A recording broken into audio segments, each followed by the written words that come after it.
sibyo? Akira ikibazo cya mbere ngiye kukubaza ni iki ngiki. Ikibazo cya mbere ngiye kukubaza ni iki ngiki. Ikibazo cya mbere ngiye kukubaza ni iki ngiki. Hari ahantu muvuga ngo hari ahantu ubanze kwemera hambere mwemere Imana. Zamura mikoro muzee. Mwemera Imana. Zamura mikoro. Cyangwa dufata undi. Zamura kabisa. Muri kugira. Kuki mugeraho. Mukemera Imana mukahakana Yesu. Yesu mumuhakana mu muhe buryo. Ntabwo ari ikiremwa cy'Imana. Kuki mujya gushaka mugashaka guhakana Yesu mumuhakana iki? Ikibazo cyiza cyane. Cyose ikibazo ra cyo ni ikibazo cyiza. Muzee wanje reka musabe ikintu kimwe. Utega amatwi utuze sibyo ukurikira igisubizo cyawe. Ni kuko abayisilamu muhakana Yesu. Ese ni ukuri abayisilamu duhakana Yesu? Noneho twebwe turifashisha ibitabo kugira ngo dusobanurire aba bantu bari hano n'abadukurikira uko abayisilamu twemera Yesu. Sawa? Reka rero tubaho umwanya baze hano kugira ngo bagusobanurire, ariko uguma aho ngaho kandi turabona ari umusaza mwiza. Gwino wicara hano ku gatebe.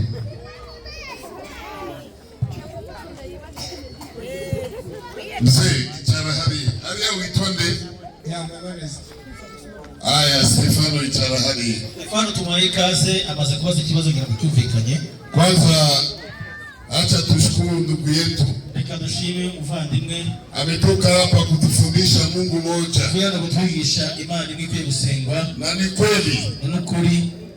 Imani yetu sisi Waislamu ni kuabudu Mungu mmoja peke yake. Imani imwe rukumbi. Kama vile alisema, nuko bivuze hawezi kufa, Imana yacu ntishobora gupfa, hawezi sinzia, ntishobora gusinzira, hawezi kumuona, ntishobora kuyibona. Huo ndio Mungu wa kweli. Iyo niyo Mana y'ukuri. Kisha mzee anakuja na swali. Hanyuma umuvandimwe wacu aje n'ikibazo.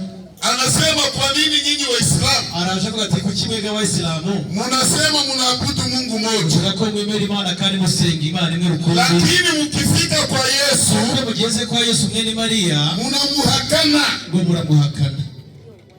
Mzee ametusemea uongo. Umusaza hano yatubeshye rwose. Tubona kuduhakana Yesu. Na anafichama mushamba ya karanga. Kandi uko niko kwihisha mu murima w'ubunyobwa. Kichwa inaingia chini ya majani. Wewe kabuzi ko umutwe mwinjiye mu byatsi. Mugongo wote iko hivi. Mugongo n'amaguru byose birugaragara. Mzee huyu umusaza wacu hano anataka huo Mungu mmoja tunaabudu. Iyo Imana imwe dusenga iwe Yesu. Aba ari we Yesu.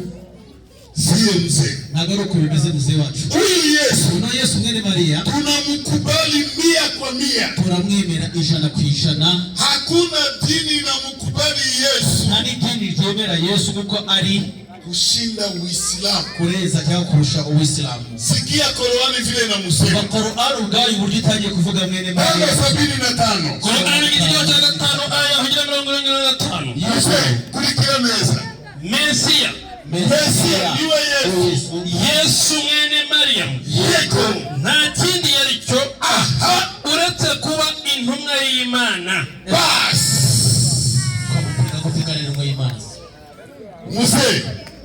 Qur'ani inavuga Yesu ni intumwa yande. Umwegereje. Kwa intumwa yande. Intumwa y'Imana. Urabyemera? Yesu. Tukendane. Qur'ani iravuga Yesu ni intumwa yande. Ukurikije Yesu aturuka hose ni intumwa y'Imana. Sawa. Tugendane muse. Muse tugendane. Wewe mukanya wamaze kuvuga tuhakanane. Abanje guhakana ko mutemera Yesu. Wasanze Qur'ani iravuga gute? Qur'ani iravuga Yesu ni intumwa yande. Intumwa y'Imana. Sawa. Reka tuwaze Biblia. Biblia nayo iravuga Yesu ni intumwa y'Imana. Uko Qur'ani imuvuga. Abaheburayo 3:1. Abaheburayo igice cya gatatu uhereye ku murongo wawe wa Mzee hatuwezi kumkataa. Sege uratubeshyana twavuze ko dupinga Yesu. Nako tumpinga. Islamu utemera Yesu asanya mu muriro. Islamu mwenyewe hata kubali Yesu. Islamu utemera Yesu anaingia mtu. Bongo no mu muriro. Kabisa. Biblia tubwira iti yego. Abaheburayo igice cya gatatu uhereye ku murongo wa mbere. Yego. Nico gituma bene databera. Mzee kurikira neza. Nico gituma bene databera. Yego. Mwebwe abafatanije guhamagarwa guturuka mu ijuru. Mukwiriye gutekereza kuri Yesu. Yesu Kristo. Ariwe ntumwa. Ngiki? Ariwe ntumwa. Mzee shira hano. Ariwe ntumwa. Mzee, Qur'ani inasema Qur'ani inavuga Yesu ni mtume. Ni ntumwa. Biblia inasema Yesu ni mtume. Ni ntumwa. Kosa ya Qur'ani kwa. Ikosa ryacu mbone vuga ko twita Yesu ni Vipi unasema tunamkataa? tuvuga ko tumupinga ko. Tunakutana kama tunamkubali Yesu. Turasanzira twemera Yesu. ubundi ikintu kibanza cyane Imana nibanza guturuka ku mwanya wayo ariko ongera ijwi ryawe ariko mbega mu mbaraga zayo noneho Yesu ngo wiwe Mgongo wande. wa Yesu Eh? ku Mana Yesu ali ku mugongo wande. aturutse ku Mana Ninde yamutumye? yatumwe n'Imana Ni numa yande. Ni numa yande. yaturutse ku Mana Ndavuga Yesu yatumwe nande. Ni numa y'Imana sibyo? Yaje kwigisha amagambo yande.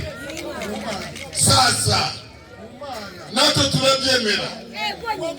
Ari kibazo.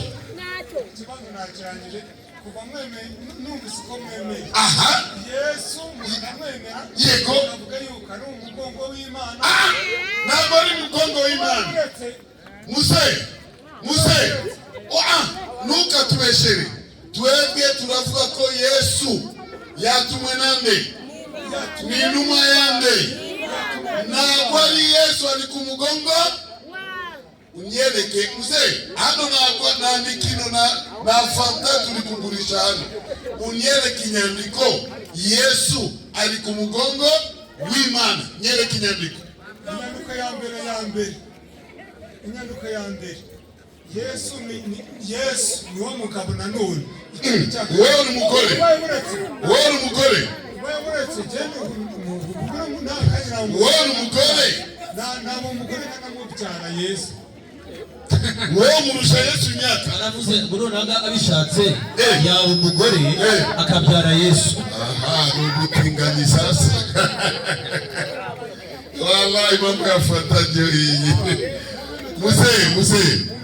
Mzee reka tukubwire. Imana iyo tumaze gukunda Imana nyuma yaho iyo bishe Yesu burya tumugira mu biganza byacu bamwizaki Ariye. Yesu Niereka Yesu ku biganza byawe. uhagaranye na Yesu Mzee utwereke Yesu ku biganza byawe.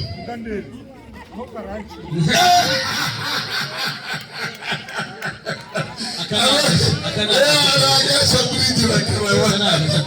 Anaongea Yesu ariko anachika. Sisi mzee kwa kumalizia. Sisi Yesu hatuna naye shida. Yesu ni Muislamu. Alifundisha Mungu moja. Alisali kama Waislamu. Hatuwezi kumkataa.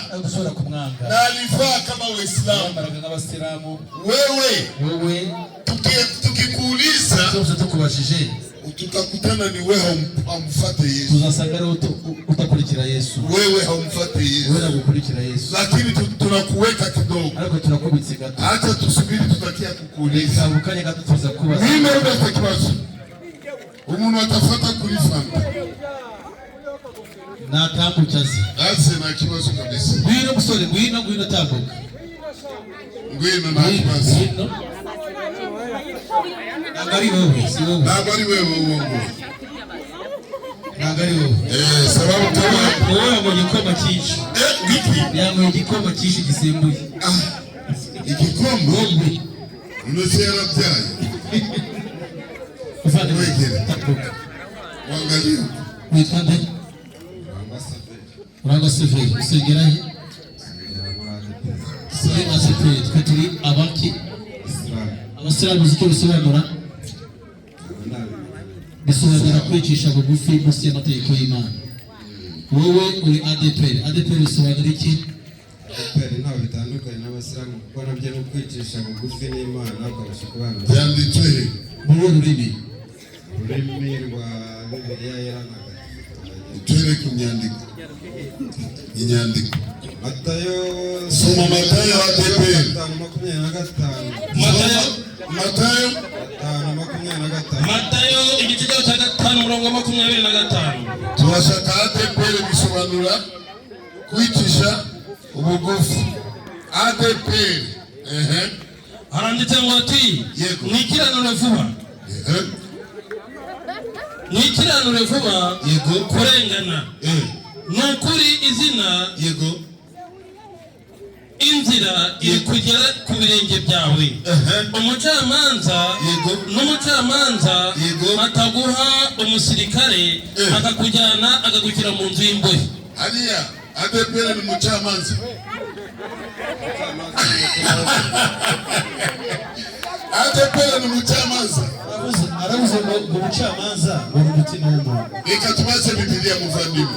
Reka tubaze ninde mucamanza umutima w'umuntu cyangwa ufite ukuri. Zaburi 56. ADPR ntabwo ari mucamanza. Zaburi 50 umurongo waho ugira uwa 6. Mimi naomba shehe. Nasabwa gusaba muvandimwe. Waache kusema maneno kisi unataka. Ujye uvuga amagambo ko ushaka muvandimwe. ADPR ntabwo ari mucamanza.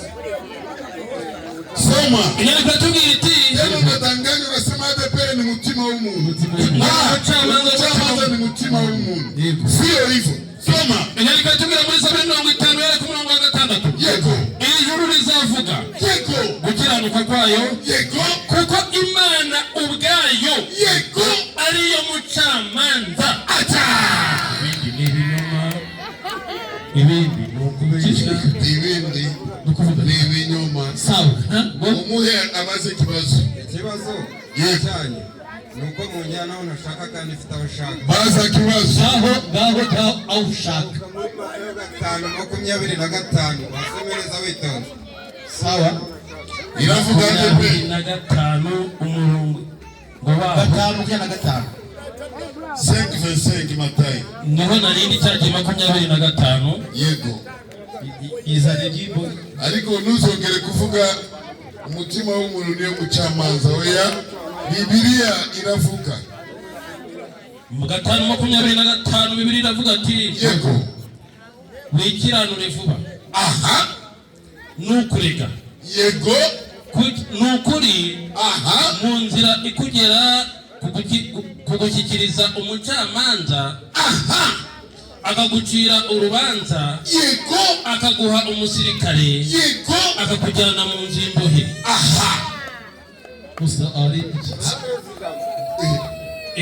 hari ibyo nasimbutse akira Nano sasa ADPR hariya bwana. 5:25. Muwe mikrofoni asome.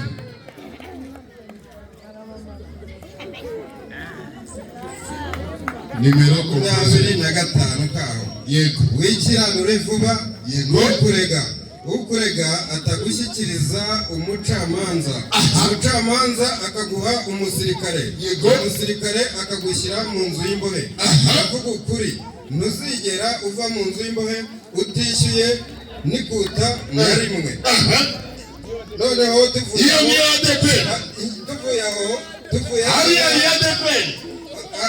kugira ngo ibisobanuro tubigaragaze neza, twinjire muri Matayo 6 ku murongo wa 5. Ngaho. Nimusenga nimukamere nk'indyarya. Bihuriye n'umucamanza. Tugende gake papa. Yego musore. Nimusenga nimukamere nk'indyarya. Yego. Kuko bakunda gusenga bari bahagaze mu kuzigera ngo babarebe abantu babarebe yego wehoho no mu masinagogi yego ngo wehoho nusenga jye mu nzu yawe ushinge uko urugi rwawe ukomeze maze usenge so wawe uri mu ijuru yego azakumva. Bihuriye na Matayo. Sasa muri Matayo musore twebwe turabantu bakuru turashaka ibintu bigaragara. Abakuru hariya ADPR yavuzwe. ADPR ni urusengero sengeramo naga ndavuga mu nyandiko wazanye ADPR. ADPR kuko nawe mu nyandiko wazanye nawe mu nyandiko wazanye na Islam. Itangiriro yego igice cya 17 uhereye ku murongo waho ugira wa gatatu 17:9 haragira ati 17:9 azagenwe kukenya n'ugukata agashishwa k'uruhu rw'umubiri w'umuhungu bararangije. icyo gihe amahanga menshi yego yakurikizaga uwo muhango mbese nk'uko na n'ubu abayisilamu yego babigenza. Abayisilamu bari muri Bibiliya sha Abasilamu ko babigenza. Yeremiya soma Yeremiya 15:6. Musore utusaidie na wewe kijana. Sawa.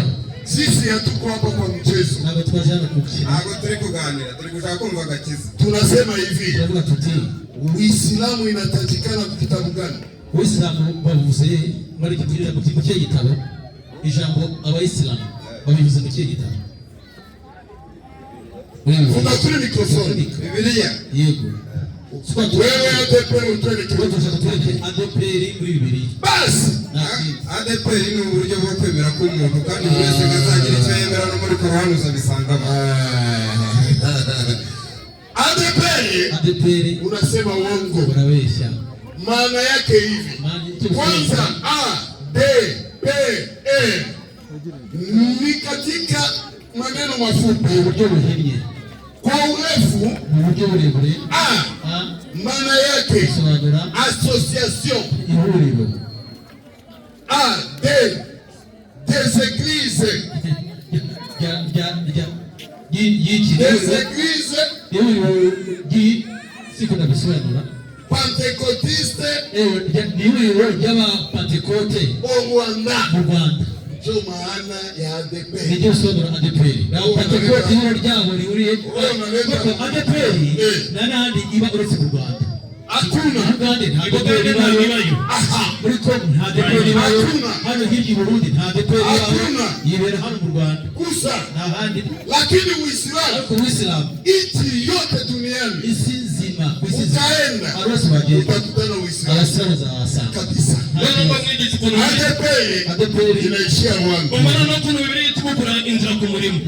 Kimwe kwa 2:15 iramuvugira iti amagambo y'amandwe atarayimana mujye muyihorera muyazibukire. Bazi ikibazo cyawe. Yeremiya ibice 10:6 ku murongo wa 6 hasome neta jana alikuja kuuliza swali. Buri wese azagira icyo yemera. Waje uje kubaza ikibazo. Uliza swali yako. Baza ikibazo cyawe neza. Safi. Yeremiya kangahe baba? Yeremiya kangahe? Yeremiya kangahe? Yeremiya ibice 16 ku murongo wa 6. Yeremiya 16 uhereye ku murongo waho ugira wa 6. Hakuna kitu. Hai. Pale ndio ADPR iko. Soma. 6:16. Uwiteka aravuga ati imigano yagi Mubwiriza 8:3 nyandiko atubwira iti ntukagire ubwira bwo gusezera ntawe ugusezereye uriyagiye nta muntu wagusezereye ngwino usezera inshuti yacu Yana duseze. Ama inyandiko ivuga Uwiteka none ngiye kwisoma ari rukanzi. Soma. Inyandiko tubwira iti Yego. 6:16. Aha. Uwiteka avuga ati Yego. nimuhagurukire inzira imbere yanjye kandi mubabarire mu izina ryanjye rya kera kose n'inzira ziri imbere aba arizo munyuramo. Aha. Umurongo yarampaye. Bavandimwe, hariya bavuze ADP. Tuvugisha ukuri. Hariya hari izina ADP. Ninde unafite ikibazo? Nani mwingine kuna swali? Nani mwingine kuna swali yake? Umuntu afite ikibazo tumuhaye ikaze.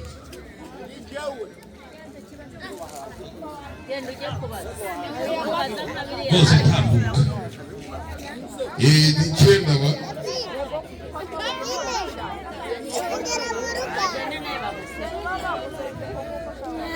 Umulezesha.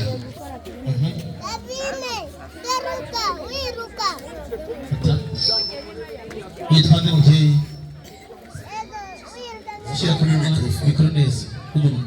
Witwa Musabyimana Christine. usengera he?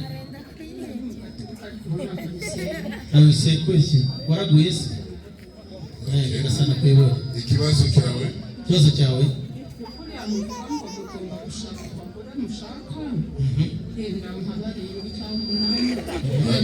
Ntabwo twavuze barindwi.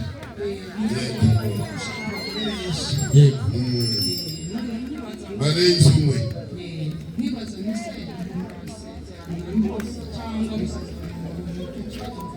Ugamije gusezerana ku Mana cyangwa ku Mana muri leta? Shehe musubize.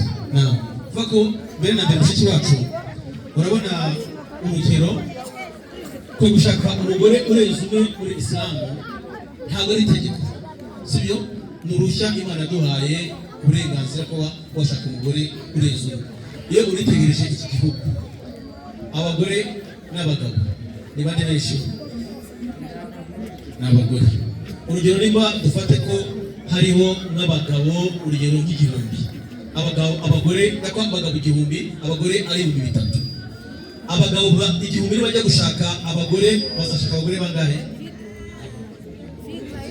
No bazashaka abagore igihumbi. Aba bagore 2,000 bazasigara bazajya he? Tuzabiyorere bapfe gutyo.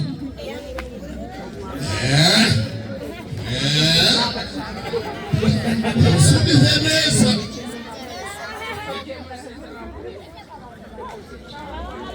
Muri leta itegeko nshinga twemera ko nabo tuzana umugore umwe, sibyo?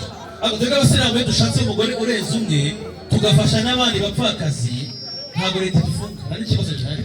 Cyego yavutse ibindi bibazo bishe ariko ubundi nta kibazo gihari, sibyo? Na Biblia irabishira. Nataka kumuuliza Unashaka rero mshiti wanjye. Uliza wandugu zako wote wako hapa. Baza abavandimwe bacu bari hano bose. Ukristo wote wako hapa. Ukristo uri hano. Mwenyewe atanipatia andiko. Uriuza kuma inyandiko ndani ya Biblia. Muri Biblia inasema hivi. Ivuga ngo kutafuta mwanamke wa pili, ushaka umugore wa kabiri ni dhambi. Icyaha. Aniletee andiko. Ninde ufite umurongo muri Biblia ugaragaza ko gushaka umugore urenze umwe ko ari icyaha? Yabona ninde? Umugore wa kabiri ni icyaha. Ninde? Harahari ninde? Mwaza abantu basomye ibitabo. Ntabwo ari wewe gusa. Si wewe gusa. Abaza abantu bose. Umve. Ninde? Subona ko nimero compose. Kubera ko umuntu ntawe uhari. Kuoa wa pili, ushaka umugore wa kabiri kama vile shehe anakufundisha. Uko shehe abikubwiye. Pako sheria ya Rwanda. Hari amategeko y'igihugu cy'u Rwanda. Lakini hiyo sheria ariko iyo mategeko inaishia Rwanda. Tuvuga ko agarukira mu Rwanda. Hayongoze Uganda. Ntabwo amategeko cyangwa umushinga ryayobora muri Uganda. Hayongoze Kenya. Ntabwo ryayobora muri Kenya. Hayongoze Kenya. Ntabwo ryayobora muri Kongo. Lakini sheria ya Biblia, ariko amategeko ya Biblia dunia yote isi nzima, tena na ndio sheria ya Mungu. Bikagande ari amategeko y'Imana muri Biblia, harimo amategeko y'Imana. Biblia inaipinga. Biblia inaipinga hiyo. Urayemera se? Biblia kuva 21 undi murongo wa 10. Yego. andi mategeko y'Imana. uri kumva andi mategeko y'Imana wari umutwe w'amagambo. Ayo andi mategeko y'Imana abakristo bajya bakunda kuyabasomera iwabo kabisa, amatorero bajya bayabasomera ntabwo bayisoma. Inyandiko iratubwira iti Yego.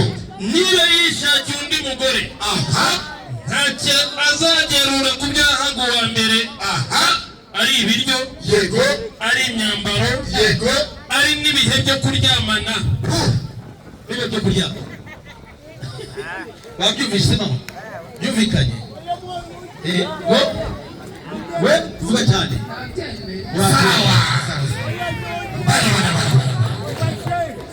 Kwa hiyo tunaomba yeyote iko hapa, yewe twasaba buri wese uri hano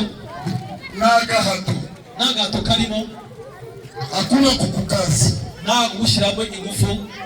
Ikiwa unamaliza muda mrefu, niba umaze igihe kirekire unatuuliza kisi ya kuwa Muislamu, ubaza uburyo bwo kubera Umuyisilamu, leo unapata fursa wabonye umwanya ya kuwa Muislamu, kubera Umuyisilamu, uwe mwanamke, umugore, uwe mwanaume, kijana cyangwa umusore ama msichana, cyangwa umukobwa, unasikia roho yako inakwambia nataka kuwa Muislamu, kubita Umuyisilamu, pocha hapa izire hano ninde ushaka kuwa Muislamu.